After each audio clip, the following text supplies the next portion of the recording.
देखिए तो को बापा आसे कि मते सामना करिवो तो बापा माने मोरे भी केइटा बाजिलो तो मां को पचारले से कहि दहो केते भला अछि केते दिले हे गला केइटी कोनेइलो ए से पूरा जूम करके देखै दहो कमिनो काम होगा बड़ सारनो के ना पमिनो होई परलो तमे मते बाहर की तम घर को ले चलो कोनेइलो सकाळे राती दिनरे सबे खाली तमे कथा मने पड़सिलो प्रथमे कष्ट होउचिलो लो ये तमे कथा मोरे पड़ी गला दुनिया मोर पेट पूरा ओदा हे जाउचिलो खराली लुहरे कते खिलाबियो मोटा यार कमर भाई तुम को पटे बाजिलो जो पटे समस्त कर बाहर एई मोर सेई जागा रो बाहर किरो किछि लो उठा दे कि बाहर जाउछि आउ किछि लो बाट ओला है पाई पासे देखि हे ओला तेरी वाई जाई हे बाटे भाई अछि म धान मते केते बड़ बाजिलो तो तो खा मने बोलाउ बड़ो आठरे गोटे आठरे गोटे कक्या पळौछि रोने खाली पड़ेछि तुला रोने तुला सब कोठे जाउचिलो ए किछि तुला उड़े फटी लाउ को किछि तुला लागे चाले सबने किछि तुला लागे चाले आउ किछि तुला मोठाते बाहरे आउ किछि तुला मोठाते बाहरे किछि तुला पाउले सबने किछि तुला पाउले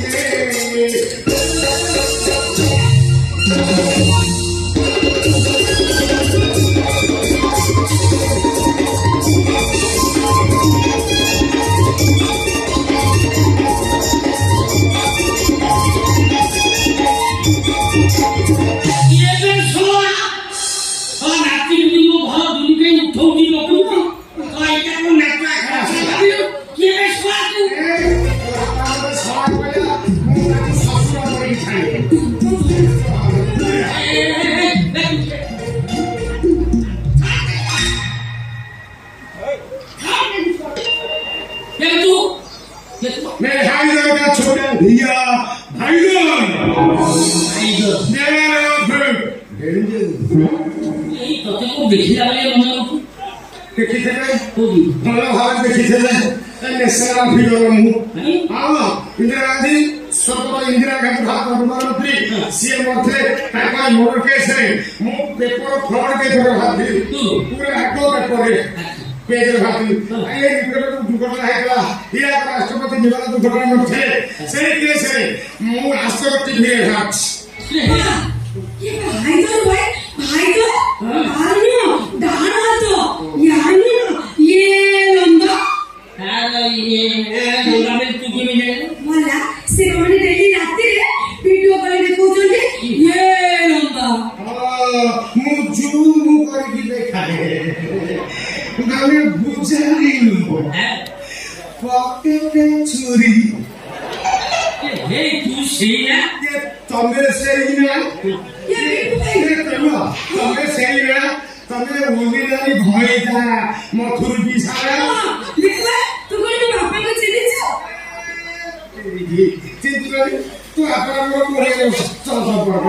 ए आपरा मोर भल संपर्क छोड़ी बस तोहार बापा देखो जो पिकुआ केते स्कोर सकते कोड़ी वर्ष तो धरी मने लगछन ए कोड़ी वर्ष तो कम है गला 200 सकाळे तो आपण देखि था तो आपण तो चिनी पके था तो आपण मोर संपर्क भाई दे अरे बढ़िया संपर्क ना যে সম্পর্ক না তুই বলি বুঝান এই সম্পর্ক না মনে করে আপনি মোদি উলুছি से को जानता संपर्क से हमर भाई गण कियारी संपर्क मो बापा संग तोमे भाई नन किया संपर्क ना तो ମୁଁ ଗୋଟିଏ ଗାଁ ଲୋକ ମୋର ଗାଁ ହିସାବ କିନ୍ତୁ ଆମର ବନ୍ଧୁବାନ୍ଧବ ସେ ମୋ ପିଇସା ମୁଁ ତାଙ୍କ ପୁତୁରା ଆମେ ପୁତୁରା ପିଇସା ସମ୍ପର୍କ ଗାଁ ଲୋକ ହିସାବରେ ହେଲେ ଭାଇର କିଏ ଯୋଉ ସମ୍ପର୍କ ଇଏ ଅନାନି ପୁରା ଗଭୀରତର ଗଭୀରତର ଆସ ଆମେ ବି ଯିବା ବାହାରକୁ ଯାଇକି ଏତିକି ଉଚ୍ଛର ହେଲାଣି ବାଇଗଣ ତିଆରି କିଛି ବାଇଗଣ ଧରି ବାଇଗଣ କେମିତି ଉଚ୍ଛର ହଉଛି ଶୁଣ ବାଇଗଣ କେମିତି ସମ୍ପର୍କ 20 ବର୍ଷ କର ସେ ଇତିହାସକୁ ତର୍ଜମା କର ବିଶ୍ଳେଷଣ କର ତାକୁ ପୁରା ଘାଣ୍ଟ ତାପରେ ଜାଣିପାରିବ ମୋର ବାଇଗଣ ତିଆରି ଯିବା ଉଚିତ କି ଅନୁଚିତ କହିଲି ମୁଁ କହୁଛି ତମେ ମନେ ରଖିବ ଏଇଟା ପରୀକ୍ଷାରେ କରିପାରେ ମୁଁ ସେ କେତେ ମସିହା ଘଟଣା ସେଇଟା 1977 ମସିହା ଯୋଉ ମସିହାରେ ବାତ୍ୟା ହେଇଥିଲା ଝିଅ ଅଛି ଆଉ ସବୁ କାମ ଆଚ୍ଛା ମୁଁ କହିଲି ଯେ ଯଦି ମୁଁ ଡେଇଁ କହିଲି ତମେ ତ ତାକେ ତମ ଖରାପ ମାନେ କଥା କଣ 1969 ମସିହା ଡିସେମ୍ବର ମାସ ପ୍ରବଳ ଶୀତ ହାଡ଼ ଭଙ୍ଗା ଶୀତ ବାପ ଲୋକ ଘରୁ ବାହାରୁଛନ୍ତି ବାଇଗଣ ଚୋରି କରିବା ପାଇଁ ତ ବାପା ମୋର ଇଚ୍ଛା ହେଲା ସେ ବର୍ଷ ବାଇଗଣ 90 ଟଙ୍କା ଥାଏ ବାଇଗଣ ଲାଗିଥାଏ ଆମ ଗାଁ ଘରକୁ ବାଇଗଣ ଲାଗିଥାଏ ଆମେ ବାଇଗଣ ଚୋରି କରିବା ପାଇଁ ଚାଲିଲୁ ଆଉ ବାଇଗଣ କିଣା ଯେମିତି ପହଞ୍ଚିଗଲୁ ବାପ ପ୍ରବଳ ବାଇଗଣ ହେଇଛି ତ ବାପା କିଣା ମୁଁ ପେଟଟା କିଣି ବାଇଗଣ ତିଆରିରେ ପଶିଲୁ ଚାରିଆଡେ କଟା ବାଇଗଣ ଭଲ କରିଛି ଲଙ୍କା ଗୋଲେଇ ନେଥା ନେଥା ଭେଡ଼ ପ୍ରକାର ବାଇଗଣ ତ ମୁଁ ବାଇଗଣ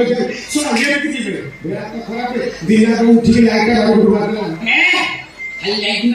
ଲାଇଟ୍ ମାରି କବାଟା ଖୋଲିଲା ଆମେ ଭାବୁ ଦିନକୁ ଗୋଟେ ଏକ ଉଠିଛି ସେ ବୋକା ତମେ ଏଠୁ ନ ଯାଇକି କାହିଁକି ଥିଲ ବାଇଗଣ ଚୋର ଲୋଭ କେତେ ବାଇଗଣ ଥିଲା ଭେଡ଼ ଦିନ ବାଇଗଣ ତା ବୁଡ଼ା ନେଇ ଭଳିଆ ଗଛ ଭଳିଆ ଗଛ ଆମେ ଦେଖିଲୁ ଦିନକୁ ଆସ୍ତେ ଆମ ପାଖକୁ ବାଇଗଣ ଆମେ କଣ କରୁ ମୁଁ କେମିତି ବାଇଗଣ ଛାଡ଼ି ପଳେଇବି ସେଇ ବ୍ୟବସ୍ଥା କଲାବେଳେ ମୁଁ ଯାଉଥିଲି ନା ଖପି ଗୋଟେ ବାଇଗଣ ମୋ ହାତରେ ପଡ଼ିଗଲା ମୁଁ ଧରି ପକେଇଲି ଟାଣୁଛି ସିଏ ଛିଣ୍ଡୁନି ମୁଁ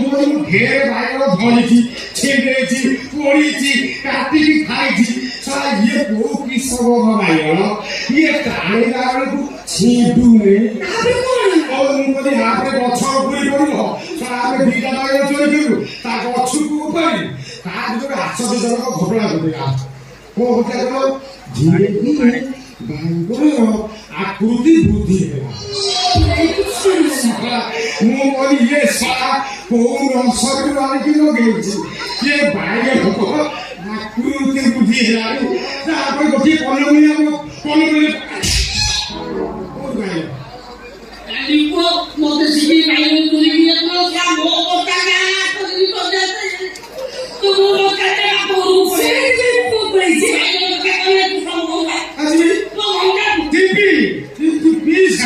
ମୋ ମନରେ ଗୋଟେ ସନ୍ଦେହ ହେଲା ମୁଁ ତ ବାଇଗଣଟାକୁ ଧରିଥିଲି ତାର ଦୈର୍ଘ୍ୟ ବୃଦ୍ଧି ହଉଥିଲା ସେଟା କୋଉ କିସମର ବାଇଗଣ